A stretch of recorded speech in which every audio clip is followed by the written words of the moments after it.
In the headlines, stranded Nigerians fleeing Sudan finally arrive Abuja.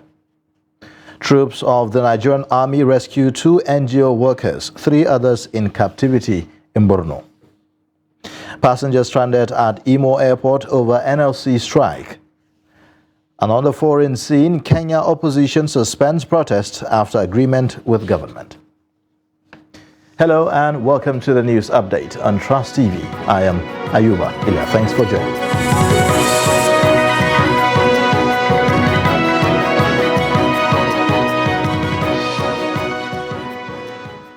We begin with the evacuees from Sudan. The Air Peace flight carrying over 270 Nigerian students from the Aswan Airport in Egypt has landed at the Nnamdi Azikiwe International Airport, Abuja. The NAF C-130 jet, also conveying about 80 persons, also touched down moments later. The evacuees arrived at the airport amid heavy security presence, including mostly wingmen of the Nigerian Air Force. The Minister of Humanitarian Affairs and Disaster Management, Sadiya Umar Farouk, the Chairman, CEO of the Nigerians in Diaspora Commission, Abike Dabiri Erewa, and the Director General of the National Emergency Management Agency, Ahmed Mustafa, were at the airport to receive the students. Farouk said that the returnees will be given 100,000 naira each to enable them to reach their final destination. The NEMA boss also noted that 4 aircraft were expected to arrive on Thursday, adding that they will convey almost 400 persons. According to him, Azman Ehe has also joined Air Peace in the evacuation effort. Close, okay, please. The back of your hand, beautiful. Back of your hand, close that, just close, beautiful. Next. Next, please. Close that, please. Beautiful. Next. Baba, hold on. Pull on. Kaja, cire wannan abun kaje da goshinka. Kaje bishi. Your forehead, gwada da goshinka yi kasa. Presidential candidate of the Labour Party in the 2023 elections, Peter Obi, and his running mate Datti Baba Ahmed have been pardoned for attending a National Executive Council meeting organized by the Julius Abure-led faction held last month in Asaba Delta State. The pardon was announced in Bauchi during the National Executive Council meeting presided over by the Bashiru Lamidi Apapa-led faction of the Labour Party. Adamu Imam reports. According to a communique issued at the end of the NEC meeting, the factional leadership of the party stated that one of the major resolutions of the NEC was pardoning and forgiving its 2023 presidential candidate, Peter Obi, and the vice presidential candidate, Yusuf Datti, for attending what they describe as an illegal NEC meeting in Asaba. While responding to journalists after the meeting, the national factional chairman spoke on areas that led to the party's crisis. Peter Obi joined us less than 1 year, and I'm 21 years old in the party. If he's commenting that he did not know me, definitely there's more to it. I don't need to elaborate on that, but you should all know who is a liar. Am I the one or somebody else a liar? A 19-point communique was issued at the end of the meeting and jointly signed by the factional national chairman of the party and read by Arabambi Abayomi, the faction's national publicity secretary. That anybody who has no respect for the law of the land, that person should not be guarded. And we have said separately here that the purpose of our behaving the way we are behaving is because we believe in the rule of law. And for anybody who has forged documents and the court has directed that such a person should stop parading himself as officer of the party, definitely anybody who goes to that meeting is acting maybe I will say out of ignorance. In the communique, the factional Labour Party leadership stated that its principals and others that participated in the meeting in Asaba acted ignorantly and in contempt of the FCT High Court restraint order. Adam Imam, Trust TV News, Bauchi.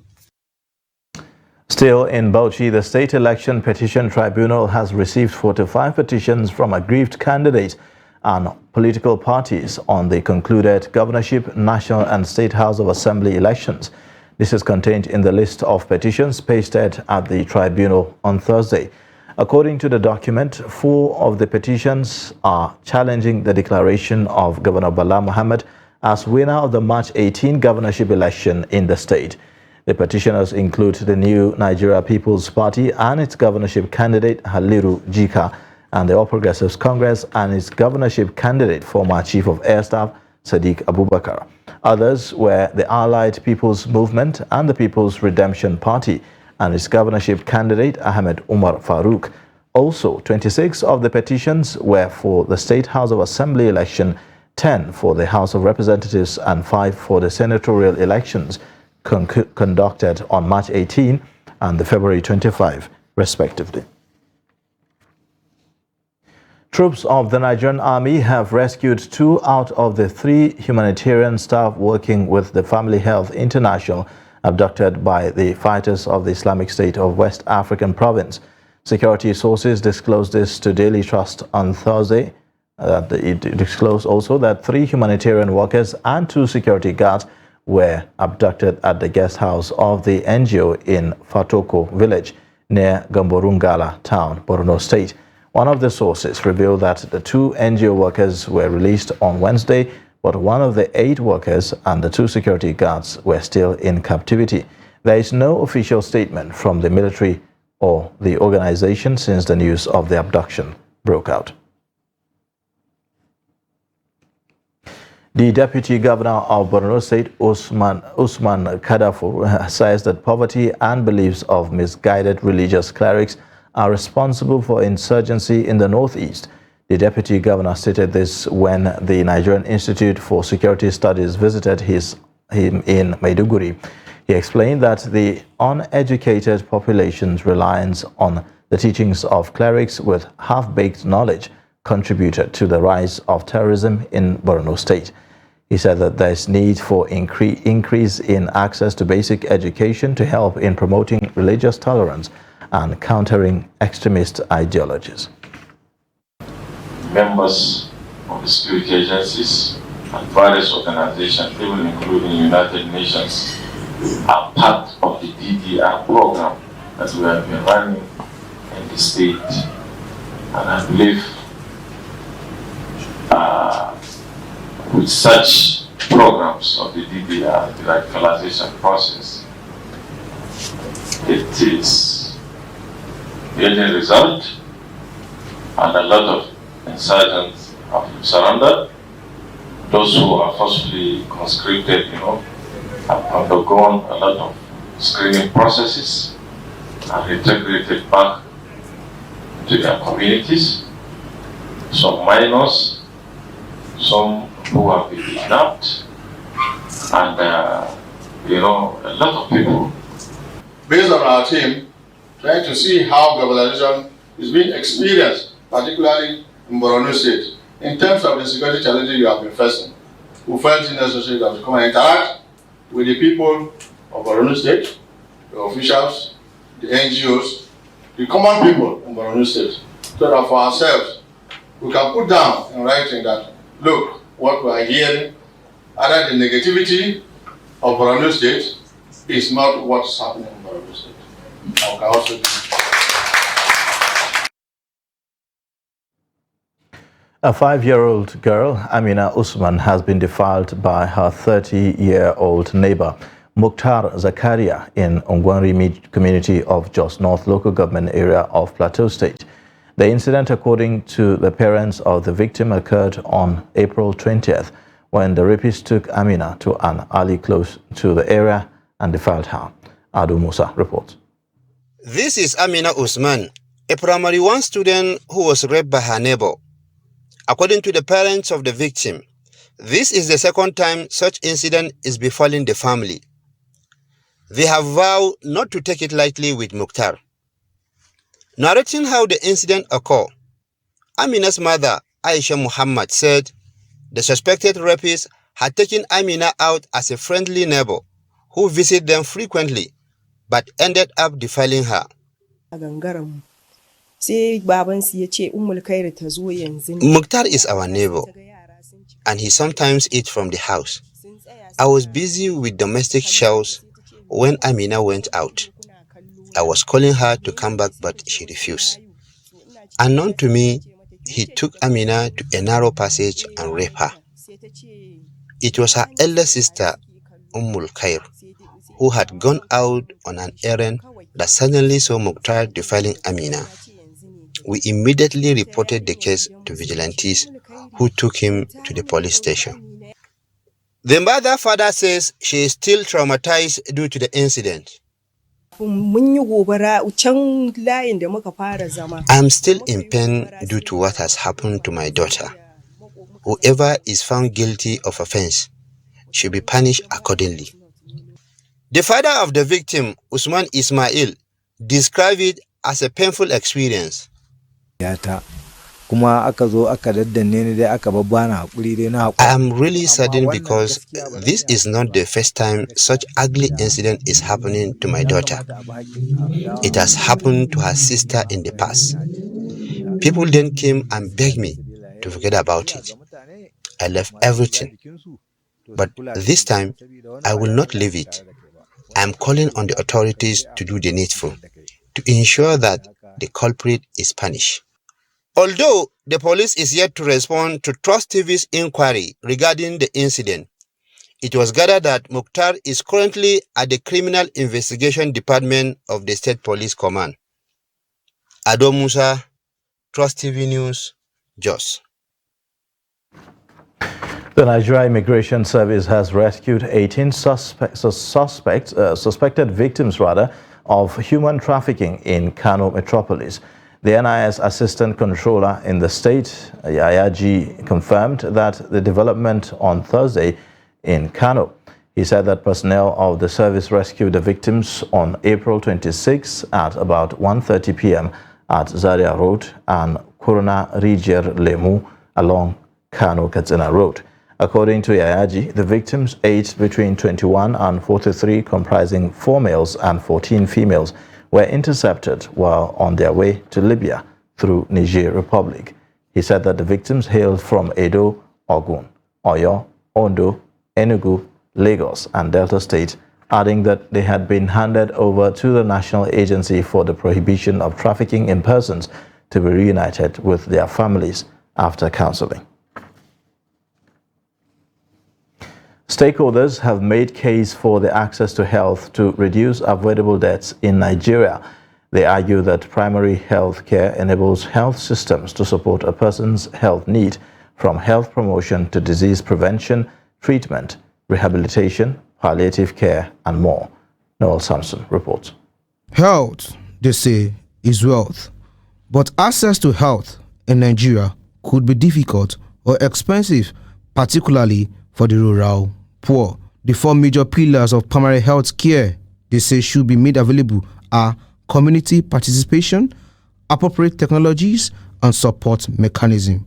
But the question to be asked are, what is the state of primary health care in Nigeria, its availability, and how affordable it is? 80% of Nigerians are supposed to have access to primary health care, whereas 15% perhaps will graduate to secondary health care, and then only 5% will graduate to tertiary care, right? We are talking about complications and stuff, at the tertiary level.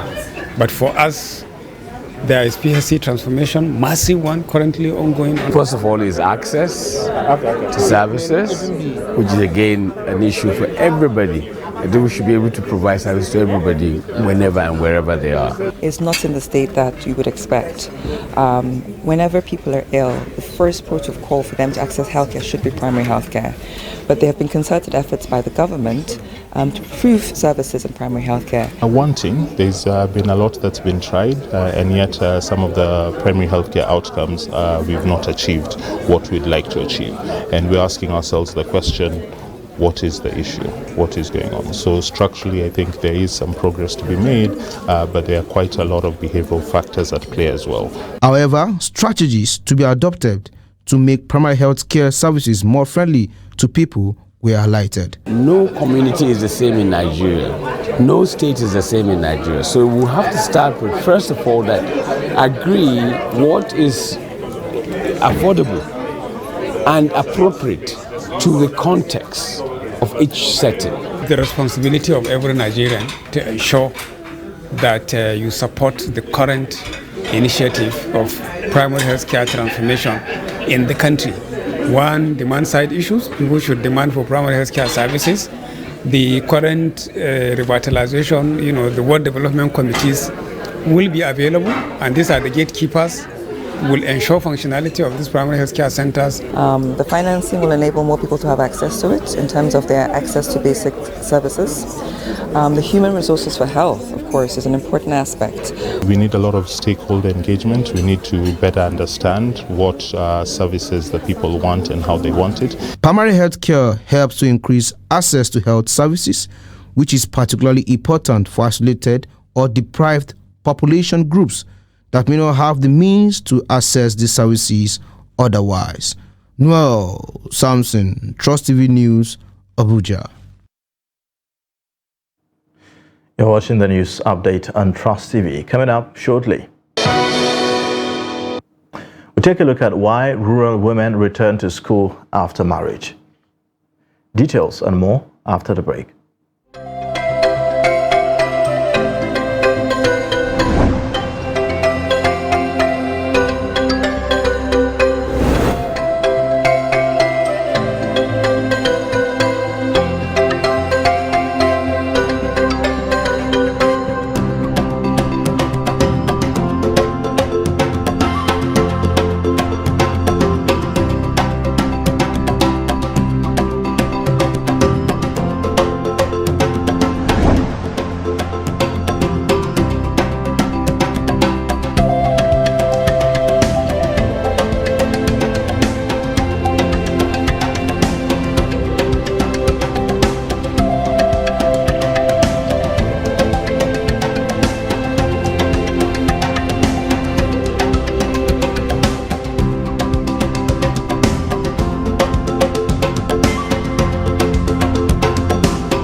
Welcome back. This is the news update on Trust TV. Let's take a look at the top stories again. Stranded Nigerians fleeing Sudan finally arrive Abuja. Troops of the Nigerian army rescue 2 NGO workers, 3 others in captivity in Borno.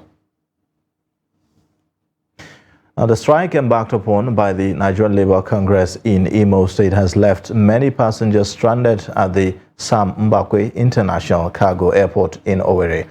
The strike, called by the National Working Committee, was because of the face-off between the Imo State government and the Nigerian Labour Congress. The union had accused the state government of assaulting some of its members during the May Day rally in Owerri. NLC barred airlines from taking off and landing at the airport after Labour instructed workers in the aviation sector at the airport to down tools. Hundreds of airline travelers who were unaware of the development were caught in the web.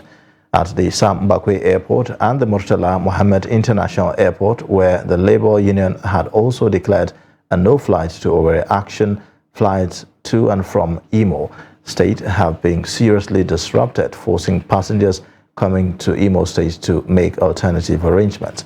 NLC Secretary General Emmanuel Ogbaja had, in a letter, stated that Labour would embark on a comprehensive industrial action against the state government with effect from Wednesday, 3rd May 2023. Women of Mashigi at Kurmi Kaduna community whose circumstances denied them opportunity to go to school have now enrolled in a school to further their education. The women, who live largely in a rural community, say that despite many odds, they want to acquire knowledge to contribute to the development of their community. Trust TV's Bello Musa visits Mashigi community in Igabi local government area, where volunteer teachers use some of the classes in the only primary school in the community to teach the women. The report. This secondary school is run by the community volunteers to educate their members who are now struggling to learn basic communication in English language. Girls of this community are often married off at teenage age, a practice that terminates their hope to achieve their dreams like other girls in the city due to absence of secondary school in the community. I did not proceed with my education because we don't have a secondary school in our community, so I was married off. We did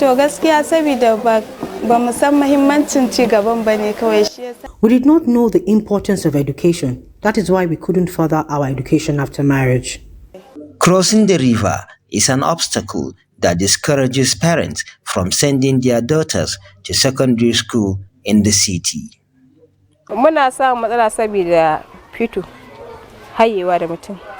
Crossing the river was a challenge. The canoe sometimes capsized, especially when it is overloaded with people. The fear discouraged us from going to secondary school. Notwithstanding, few were able to proceed to secondary school. So start from the right-hand side, meaning that 6. Aisha Aminu, a housewife, completed her primary school 21 years ago, but now enrolled in this school. She has a bigger dream to achieve. I want to be a pharmacist and also run my own pharmacy. That is why I enrolled in this school. Dauda Ismail is one of the volunteer teachers in the school.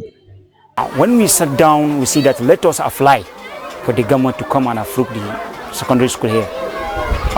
For the first place, we start from the lesson, tutorial lesson. We organize those that we think that they can be able to handle JS1. We select them from our initiative, and we call and we gather different our elders, community leaders, religious leaders, and say that yes, let us start with secondary school so that we should apply to the government that we have already opened the secondary school. We need their approval so that they should deploy their staff and take over. I advise women, especially those who got married early, to go back to school and also ensure their children go to school too. Educating girls is key to the development of the community. Therefore, they are appealing to the government to build more classrooms and recruit teachers in order to encourage women enrollment in the community. Bello Musa, Trust TV News, Kaduna. The Inspector General of Police, Usman Al-Kali Baba, says that the force will partner the Lagos State to enhance the overall welfare of police personnel serving across the state.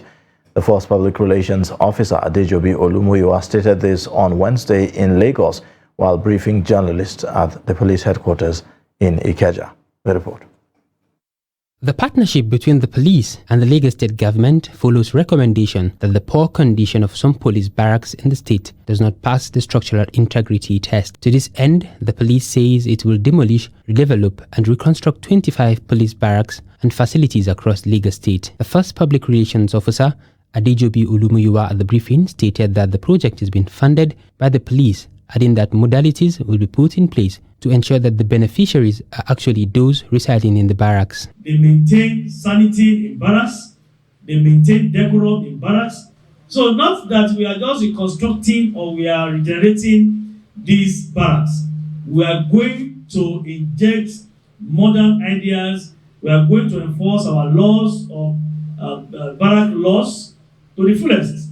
So that barracks, when you get to barracks, you see the neatness, you see dignity, you see the ambience, beautiful one, that you know that officers are here, not what we see now. So we are not only thinking of reconstructing, rather we are thinking of how to improve standard of living of all our barracks holistically across board. Assistant Inspector General of Police Rudolph Obi and the representatives of Lagos State Ministry of Housing, Toke Benson, in the remarks said officers of the Nigerian Police Force deserve a better place to call home and commended the IGP and the Lagos State government for the initiative. The welfare of police officers and men is of utmost importance to the police hierarchy. And it is because of this that the police hierarchy went into partnership with the Lagos State government. In fact, most of these structures affected have already been marked for demolition. And we, law enforcement officers, police officers, we don't want to be flouting the laws, disobeying the laws. Rather, because we needed to work and rehabilitate our officers quickly, we went into partnership with the Lagos State government. And I'm glad to say that the state and the federal government, the Nigerian Police Force, are now partnering to heed that yearning of our people to say that the police officers in Lagos and all over Nigeria deserve better habitation. They deserve to have places where you and I come out of every morning. They deserve to send their children to schools like the schools that we send our children to. So we expect that when the police is planning all this, they would also put those amenities in their schools, sports facilities, parade grounds, something that is befitting of the Nigerian police. The 25 barracks reconstruction project is expected to be completed within 2 to 3 years. Meanwhile, affected officers will be relocated to ensure their safety while construction work is in progress. Now, on the foreign scene, Kenya's opposition has suspended the latest anti-government protest plan for Thursday after reaching an agreement with the government of President William Ruto. The opposition, Azimio La Umoja Alliance, led by veteran opposition politician Raila Odinga, said in a statement on Wednesday that its leadership had met and agreed to once more suspend the mass protest. The decision was taken after Ruto's ruling Kenya Kwanza Alliance agreed to one of the demands of the opposition. The opposition did not provide details of the agreement. Since January 23rd, Odinga, who lost to Ruto in last year's presidential election, has held a series of countrywide rallies calling on his supporters to reject the current government over alleged fraud in the vote. In March, he began organizing twice-weekly protests to pile political pressure onto Ruto, whom he accused of rigging the election, and to highlight the high cost of living. And that's it for the news update. You can watch more via all our social media platforms and also on our YouTube live stream. I am Ayuba Ile. Thanks for watching.